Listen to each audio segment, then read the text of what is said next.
Welcome to the Run As Well podcast with me, Rick Pearson. And me, Ben Hobson. Today we're speaking with Dr. Eoin Everard about how to run well into your 30s and beyond. I mean, shock tactics from us here, Rick, bringing the 30s into the title of this. As if 30's old. As if 30s even sometimes consider how you should change your running. Well, guess what, everyone? It is. Yeah. But not how you might think. We're not out here dooming and glooming. We're here to bring you just a slice of reality. Yeah. And it's all positive. Yeah, it's not all about decline. It's just about how to adapt your training to become even quicker as you get even older. Yeah, it was a lesson for us all, Rick, actually. I learnt some good stuff. How is your aging body holding up under running, Ben?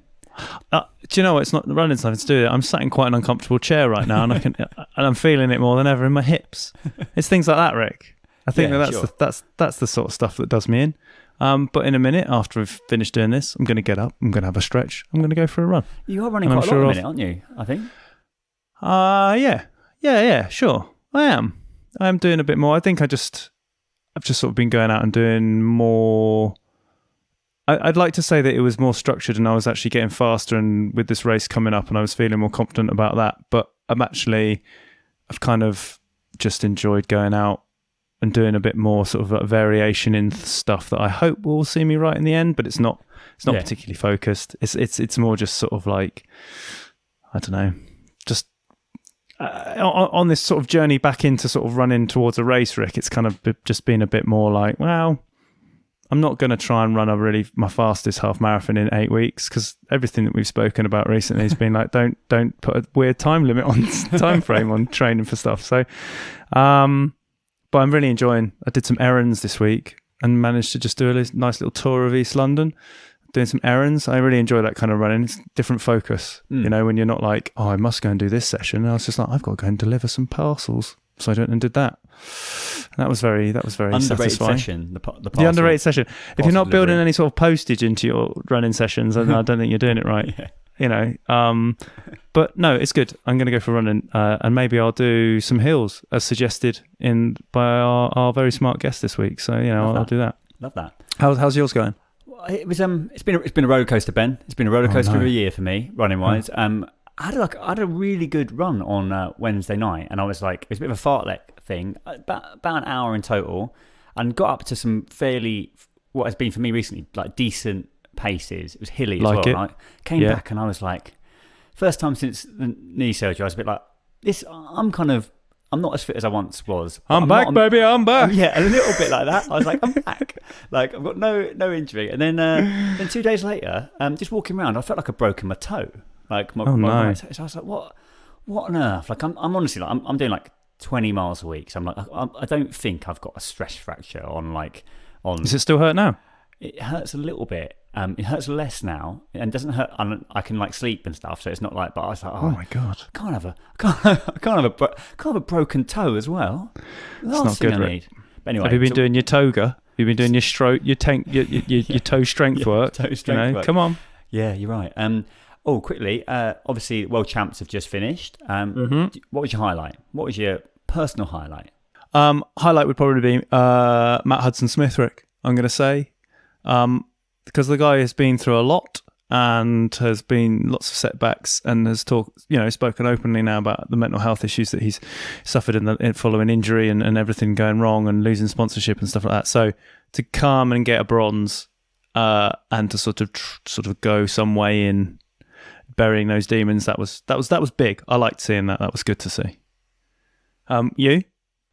I think it's got to be Jake Whiteman. I mean, I love seeing Laura Muir get that really gutsy bronze when it was that kind of like just like literally flat out for 1500 meters. But I think Jake Whiteman like very like wouldn't have no one would have called him for a gold. He was up against the Olympic champ, the Olympic champ, the defending world champ, and the fastest guy for the year so far, and then he won. And it was a brilliant I won't pretend to be that well versed in 1500 meters tactics, but I think he ran the perfect tactical race in that he kind of kept in touch and he put himself in a position to win, and then he was just able to execute it. And obviously his dad was commentating, and I think that he is looked at as being just one of the nice guys in athletics. He's really put in a shift, possibly not as super talented as some people, but is someone who is very consistent and knows how to turn up for the big races. So that was great. And I really enjoyed actually watching it as ever. I think it's very inspiring watching that stuff, even if some of it's completely unattainable. I always love to see running on that level, because I think it's really, really exciting. Yeah, and a close second, because it was a close second. Yeah. It's worth mentioning Keely Hodgkinson, and just watching I thought she was her unlucky. in the I think she was just a bit unlucky there. Me too. She was just couldn't quite get level, and there was just enough there to just have that distance. Anyway, yeah, some great moments. Sure if there was that gap on the inside, or whether that was being slightly like. No, there was a gap. It just ended up being one of those things. Anyway, some great moments, some good running moments. So yeah, thanks for everyone for running, and we watched it. Thanks. Yeah. And if you're like Ben and I, getting a little older, but still, liking running and having some ambition, our next guest will be a real boon, I think, for body and mind. She's going to tell us how to stay relevant, how to stay quick as we get older. Guest of the week. Here in the studio, guest of the week. Sometimes on the phone, could be an athlete, could be a physio, or a complete unknown. Our guest this week is chartered physiotherapist, certified athletic therapist and author Dr. Eoin Everard, and he's going to be advising us all how to run well into our 30s and beyond. So, Dr. Eoin, welcome to the Runners World podcast. In the intro, we talk about the 30s and beyond for running, and I think that when we mention the 30s, most people might think, wait a sec, the 30s, that's still pretty young. Why do I need to even be considering anything beyond just going out for my running, and that's all I need to do? But so let's tackle that to begin with. Why the 30s? Why is it important to use that decade as a sort of like starting point? Yeah, it's a really good question. I think the main reason is because it's a kind of transitionary period, but we don't even realize, we're used to training hard in our 20s. And I know for myself anyway, from kind of an elite runner's background, that it was just surprising as I got into my late 20s, 30s, that the sessions and the workouts I was able to do earlier in my 20s were now suddenly causing a couple of issues. So I think when you get into your 40s, you kind of recognize you can't run like you're in your 20s. But I think sometimes, like all of us, time just goes by so quickly. I look at pictures on my wall, and it's like, can't believe it's 2016 when that happened, or like I won an All-Ireland like over 10 years ago now, and I still honestly feel the same age. So I feel like sometimes we need to address these things in our 30s, because we can just naturally just stay running and not really think it's like, okay, do I need to alter things? Do I need to change? The other thing in your 30s compared to your 20s is that a lot of us now have jobs. You could have a family, much more responsibilities, but yet we're still trying to hit the same type of training, and maybe with the same intensity. So it's something that you want to address. Yeah, absolutely. I always think probably the area that's going to be causing issues as you get older would be the speed work. Is that fair? And if so, how can you kind of temper that as you get a bit more mature as a runner? Yeah, it is. I think the main thing. So there's two things I want to address there. One is, as we get older, generally we tend to do kind of longer distances, but I really do think it's important to keep speed in your training, not trying to hit the same times. And that'll be the second part, but having some kind of speed. So there's a thing called the acute to chronic workload ratio. And what that research says, if I just make it really simple, is it's not the amount that you do, it's sudden spikes in the amount that you do. So if you haven't done as much sprinting and then go and do a sprinting session, that's what really catches you out. Or if you've been doing longer races, say if you're in your 30s or 40s, you're like, I'll do a marathon, and then you just try naturally transition back to a 5K. Not having any of that work done is what can catch you out much more than constantly having that. So keeping strides in your routine is like essential, because again, as you said, as we get in our 30s or 40s or 50s, that natural speed or power is what we lose. We gain strength, we gain aerobic fitness, but we can lose that power and speed. So it's just, if you use it, you don't lose it. The second thing in relation to speed, and it doesn't have to be speed as in like 100 meters, 200-meter sprints. It can be, my friend, he's like 40, he's just going on 45, and he's a lot of the master records here in Ireland, Brian Maher. And he says a great line. He's like, you can train in your 40s like you trained in your 20s. And that breaks a lot of athletes. They're trying to hit the same sessions. So if you're still at a level, you're like, you know what, this was a key session or key workout that I used to do when I was younger. I'm just going to try to hit it. And that's when you get breakdown or problems. Again, you have different strengths. You probably can do more aerobic work now than you could before. You're probably like physically a little bit stronger than you were in your 20s. So you just have to naturally adapt that. And people chasing the same sessions or the same volume of training in a week and expecting the same results is what I find leads to a lot of problems. You mentioned like aerobic capacity there, and I kind of think that before we get into this sort of like chat where it might sound like we're going to talk about everything on a decline as we get older, I mean, obviously, like the muscles and how they behave will change as you age, but your aerobic capacity is sort of the thing that you can hold on to it, right? As you age, it's sort of not necessarily something. Definitely, yeah, and get better. Yeah, exactly. So I've got friends obviously who are setting PBs in their 40s now for the mile, and it's you know, it's not all doom and gloom. We're just talking about adjusting things accordingly. Yeah, exactly. Yeah, it's like, it's not, you're just saying, you know, raising the white flag, and especially for people who didn't run a lot in their 20s. But it's like taking a 20-year-old or 25-year-old's program and applying that in your 30s or in your 40s is not going to work. You have different strengths. Like a good example for me is I was running 800 meters when I was 16, and I was a real speed-based athlete. So a type of session might be like 4 by 200 meters in like, honestly, 23, 24 seconds. But I never had that much endurance. I went back to that sport coming more from an aerobic side. And what I found was the first lap, I found it really hard to get up to the speed, but I now was like a diesel engine. So the second lap, I was catching a lot more people. Now I've gone for larger distances, but the times are relatively the same. Now, if I tried hit that, say 148 for me, if I try hit that, doing the same type of training as I did before and getting frustrated because I'm not as quick, I would either broke down or not run as well. But accepting it's like, okay, I'm a different type of athlete now. Your body's more physically stronger. You're much more aerobically fit, and you got to kind of utilize those. And then look, ultimately, when you're fit, all you're thinking about is times, PBs, doing well.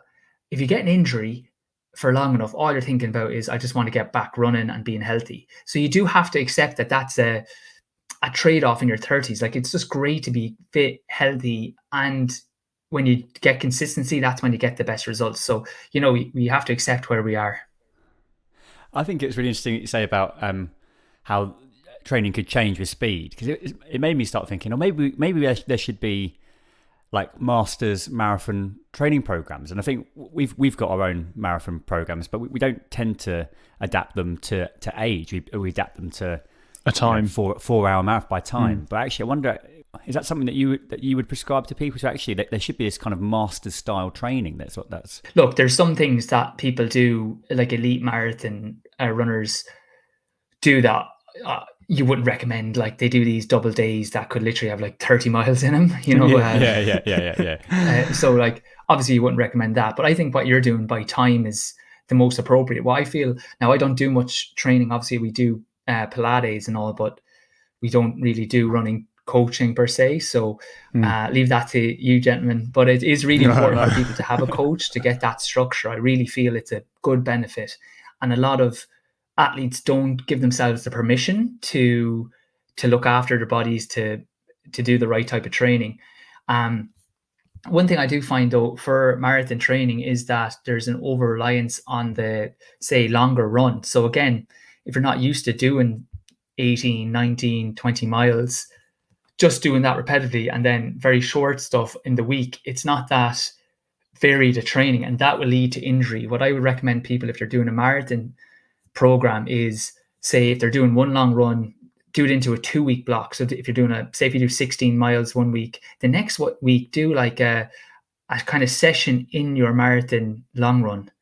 Okay, so what you would do maybe is like warm up for 60 minutes, 5 minutes on at marathon pace, 5 minutes, like a minute slower than that, by like for 25 minutes, cool down. So you might hit, say, 14 miles, but you've got used to running tired, used to running at that pace. And then the following week, go on to like, say, 17 miles. So it's not just like, 15, 16, 17, 18 at this like slow, repetitive pace. You're kind of changing up the stimulus a little bit more. And my friend does that. He's a coach as well, and he finds great results with that. Just adding a kind of some type of session in the long run every second week. Yeah, we had Tom Craggs on recently talking about 80-20 and the sort of the load and building quality. And, if you're limited to the miles you can do in a week, building some of that 20% quality into those sort of longer runs, so that you're not just, as you say, ticking a box of being like, all right, well, I must add miles at some point. I can actually make this one run could be 80-20, so that 80% of it is that slower and then 20% is that quality. Yeah, exactly. Because people, especially without coaches, if they're looking at some of the training session, like the training programs out there are so garbage, it's unbelievable. Like they are like they're taking the one part of like, oh well, you need to have prepared your long run. It's like, sorry, you can't just take that and then forget that you should also have a good base. Like, Jack Daniels would have said, 25, 30% max of your running should be a long run. But you have people doing like 5 miles, maybe an 8 miles, and then banging out an 18 miler on the weekend. Yeah. Because I need to get my long run. It's like, sorry, you need to get some more conditioning. And we talked about that acute to chronic workload. Like, that's a massive example of it. It's like you're doing this real sudden spike in training load that your body's not conditioned for, like, so having, as you said, that 80-20, having that bit of quality in there as good. And then some people have to ask themselves, it's like that Ryan Holiday book, like Ego is the Enemy. It's like, maybe a marathon isn't right for you this year. Maybe get a faster half marathon time. Maybe work on your 10 mile or your 10K time. It's something that really annoys me, this thing of like, oh, we just always have to go longer. How about get quicker at the shorter distances? Do 5Ks, do 10Ks, get good at it, and then earn your marathon. Talk about Pilates there, because I know that's an area that you train in. I was thinking about strength and conditioning for the older runner as well. Yeah. What do you think that should look like, and what are the benefits do you think that Pilates might have over, I guess, something like lifting weights, or do you feel like it's all part, it's complementary in that sense? It's all part of it. Like, look, time is a thing, so it's what you can do. There is a performance pyramid, like, or a hierarchy in these things. So if you're looking, obviously I'm going to be biased, I'm like a butcher. If you butcher, he's not going to say be vegetarian. So obviously we do Pilates. So I'm going to say like Pilates or strength work is important. But like, I was having hip problems in my late 20s doing the same sessions. So this is what worked for me. And I just kind of moved on from there. But the way you want to develop is you need to develop like a movement base first. You need to have good like mobility, stability, and motor control, which is like good technique essentially. So that's where sports Pilates will come in. Our sports Pilates, much more than just normal Pilates, focuses on getting back into like running positions. So we start on the ground, but a lot of Pilates can stay on the ground and just stay trying to like tone muscles, like say clams or bridges on the ground, but it's not going to transfer over to running. So we try that transfer, getting back on your feet, using those muscles you've activated into running positions. So that kind of helps make the body stronger. But now I kind of stay there, but once you've got that, if you're doing a full strength and conditioning kind of overview, the next thing you'd work on is work capacity. And work capacity is your body's ability to tolerate load. So what that means practically is you should then be doing, if you're in the gym and you don't have experience, if you've done some good movement prep, like your sports Pilates, maybe you've done a course of that, then do weights that are like, 15 reps, because that will just allow your body to get strong and get used to that type of movement, like that you're able to squat with a certain amount of weight for like 15 reps, hinge or do like kettlebell swings or press ups. So it's like just getting your muscles and your joints robust enough to tolerate heavy load. And then you can work on maximum strength, which is generally like 3 or 5 sets of 5 reps. then move into power. We could talk about like as well, I think power is one that you want to be very careful with, like plyometrics and power. But what I do, I can go on rants here. So if you just want to cut me off, okay. But what I can do is rants are great. Like skipping is a really good way to add in some plyometric power. And there was a great study in 2020 that showed that like skipping improved like reactive strength index. That's like basically plyometric power by 13%, improved counter movement jump by 10%, squat jumps by 5%. So, and you're not having to jump off boxes and do very explosive movements, which as you get older can be like, very dangerous for what your body's able for. What I love about skipping, and literally is just get a skipping rope or a jump rope for our American audience. I was on a podcast talking about skipping and she's like, what the hell are you talking about? So jump rope. Jump rope. Like, yeah, okay. Right. She's so polite as well. I was like, literally 2 feet for 20, 1 foot for 10, 1 foot for 10, and then alternate feet for 20. Do that 3 times if you're doing it twice a week. What's great about skipping is it's a self-limiting exercise. It basically, if you can't skip correctly, you can't skip. You just keep hitting the rope. So set a timer. Don't do more than 3 minutes. And then over time, as you get your coordination, your muscles have also got stronger to be able to address that. So yeah, there'd be 2 things. You could do skipping for power. I would definitely do like a Pilates at least once per week. You see, running is great for burning calories, but you don't use your muscles. Like, and there's a lack of variation. So that's why you never hear of a runner get like a hamstring tear, a quad tear. It's not like football or some field sports. It's all like plantar fasciitis, Achilles tendonitis. It's all the tendons and the joints, because that's the area that gets overloaded. So especially as you get older, it's so important that you're doing something that basically wakes up the muscular system. That can be strength training, that can be Pilates.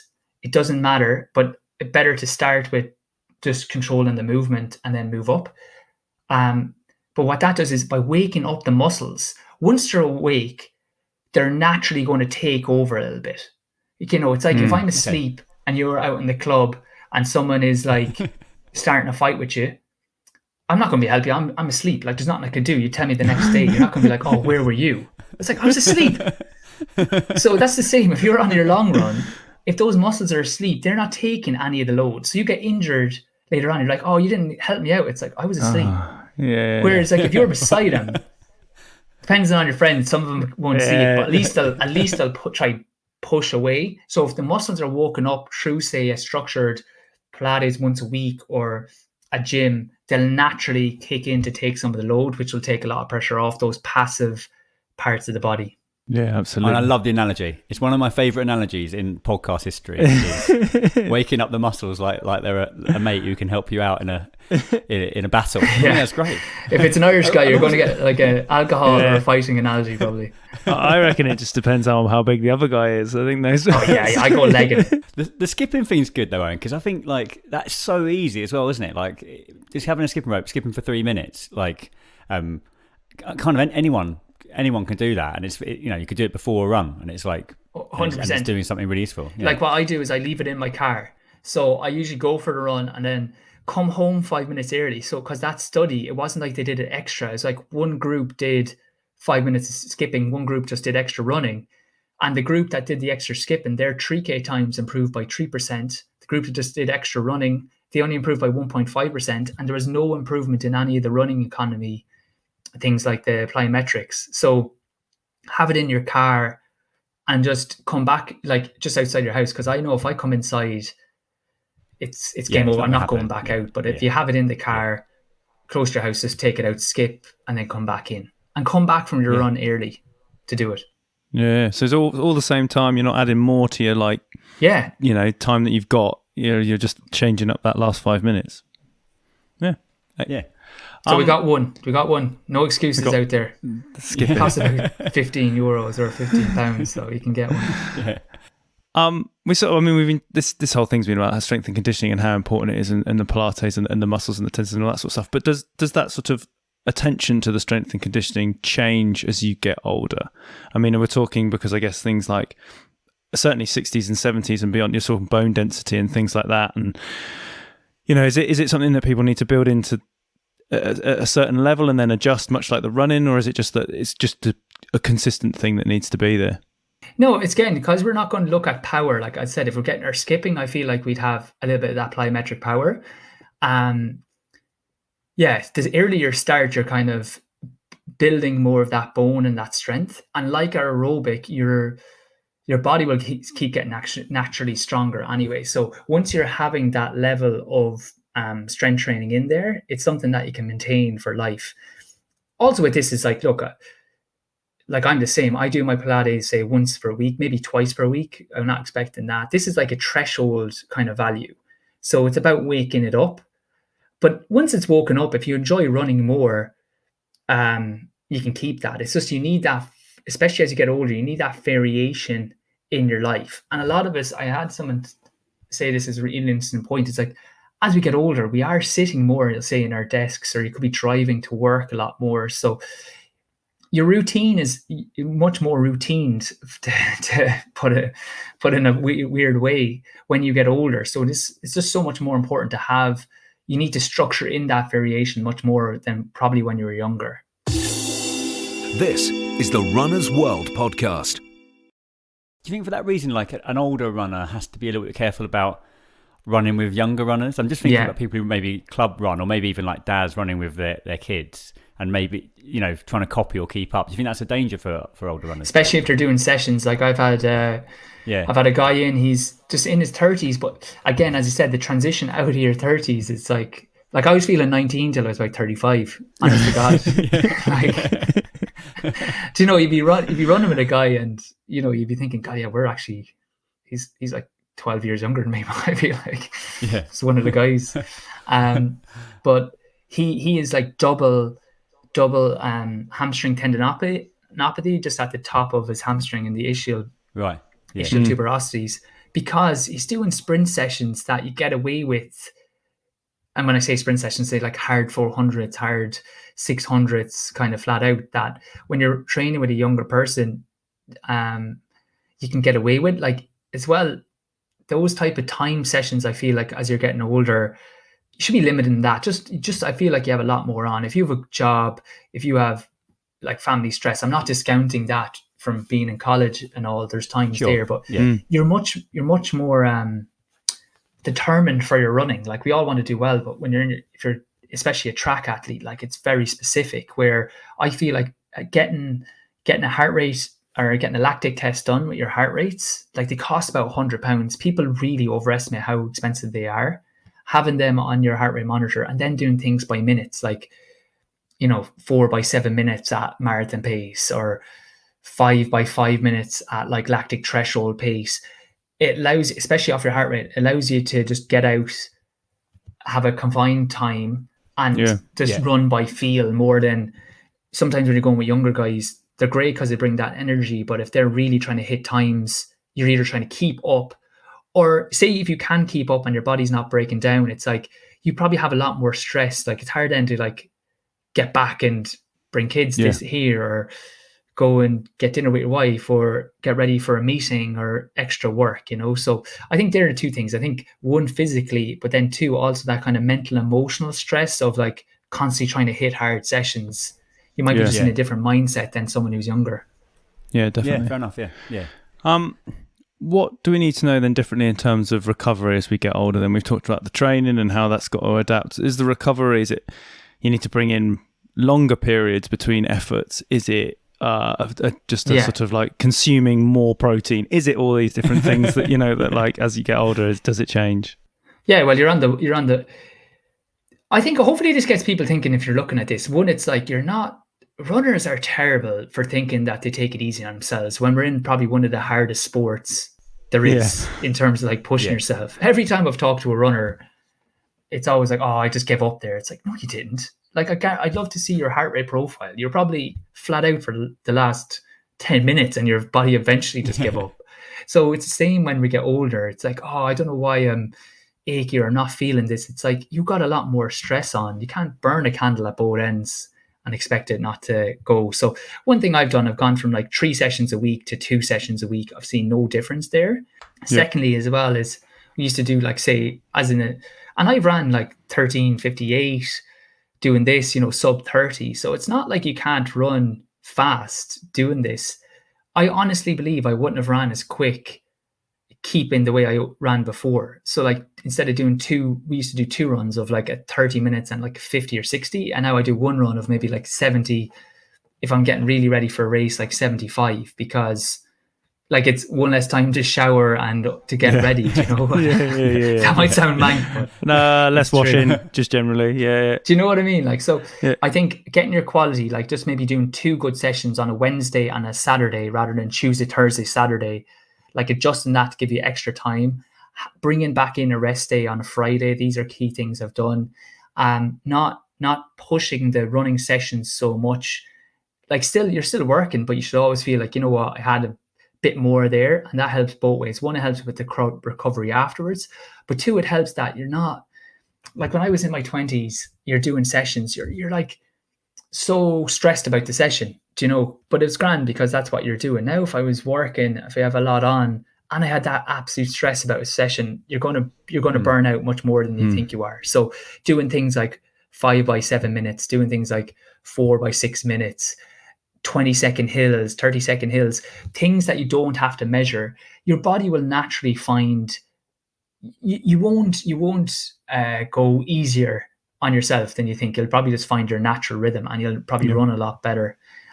So there are a couple of things. And then, as you said, cross training. Maybe one day you do a cross training, taking 1 run out, you're going to have a natural bank of aerobic fitness because you've done it for so many years that you'll be better off doing like a Pilates or a gym once a week and replacing a run out of there, or maybe doing a cycle or a swim instead of a run to keep your body healthy as well. Was that practical? I feel like if someone's listening to this on the run, I want a couple of things that they just can take away here from that. So it's like, if you are doing 3 sessions, maybe go, you know what, if I do 2 sessions but still get the same kind of work in. So for example, if you were training for a 5K or 10K, generally we used to train a hard enough session at the distance, so like a 5K, 10K session, 1 session above the distance, so like a half marathon 10 miler, and 1 below the distance. And that would be in 3 sessions in a week. But what you could just do is like combine some of that. So maybe you do your 5, 10K work, and at the end of that, you do, that's 1 session. And then you do, say, a longer kind of threshold session for your above the distance. And maybe afterwards or before, you just add in a little bit of the, say, 3K work. So you might do, as you said, 4 by 6 minutes of lactic threshold or aerobic threshold, and afterwards just do 4 by 20-second hills or 6 by 20-second hills. So you're still hitting the same stuff, but you're just doing it on 2 days rather than having, 3 hard days. Yeah. And again, if you're running 6 days a week or 7 days a week, put in a rest day one day, and then maybe one of the other days go, you know what, I'm just going to do a gym session here to counterbalance the tightnesses that I'm getting. For sure. I think that the practical side of it comes from people listening and probably noticing, or certainly acknowledging perhaps, that they just feel like the quality of their running is diminishing and they're still trying to achieve all the things that they were doing before with the same old sessions. That's it. Yeah. I think that's where it comes. This is more just a sort of like a sort of hopefully maybe a little tap on the shoulder of being like, is it still working for you? Because exactly. And even like just that thing of like, you're doing okay. It's like, because sometimes when I started running more aerobically, which suits you as you get older, I was sure going into my first race in cross country that it's like, oh, I'm going to run terribly here. But I actually qualified for Ireland in the cross country, 33, first time ever, because you can't improve aerobic by running anaerobically. So a lot of times, especially as you're getting older and the power is harder to get, you run at the same time, you're running much more anaerobically than you did before. Whereas like going slower, you're hitting that zone, you're improving that, you're putting less stress in the body, and you're going to see bigger improvements, especially as you go for 5K, 10K and above. Yeah, absolutely. I think that's great. We'll flip it on its head. And I wonder if you ever met someone who's like, oh, I'm 40 now. Like my fast running's behind me. And maybe they buy into this idea that like, you get slower and more sedate with age. People who possibly count themselves out too early. Yeah. Do you think that can happen? And what would you say to someone who's perhaps doing that? Oh yeah, that can definitely happen. That can definitely happen. So look, depends on what your goals are. But if you don't stop, you don't lose it. That's one thing I definitely would say. So when people think, because sometimes people look, it's like, oh well, I'm a lot slower now than I was. But it's like, while we're saying adapt the sessions, like adapt the speed, we're not saying remove it, because it's like, well, if you look at how you're training now to how you trained in your 20s, it's like, well, if you're down from 6-7 days a week to 4 days a week, well, that is going to make a difference, whether you're 20 or whether you're 40. So if you still have aspirations to do well, you still need, and that's where programs with yourselves, guys, or any coach is so important for people, because they can structure it well for you, because it can be hard to work it out. So I think a couple of things. Knowing the things that leave you and still hitting those things. So if it is like, I only have 60 minutes for a run, do 55 minutes and then do some strides. The great thing with strides is you shouldn't be forcing them.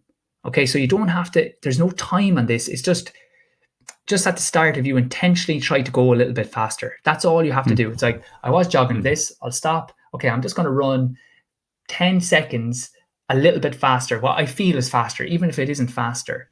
Over time, that will loosen out the body. You'll start getting a bit faster. Yeah, you'll have to do, say, your Pilates or a little bit of strength training to avoid a lot of the stiffness that naturally, your body recovers so well in its 20s that you don't have, and even in its 30s. But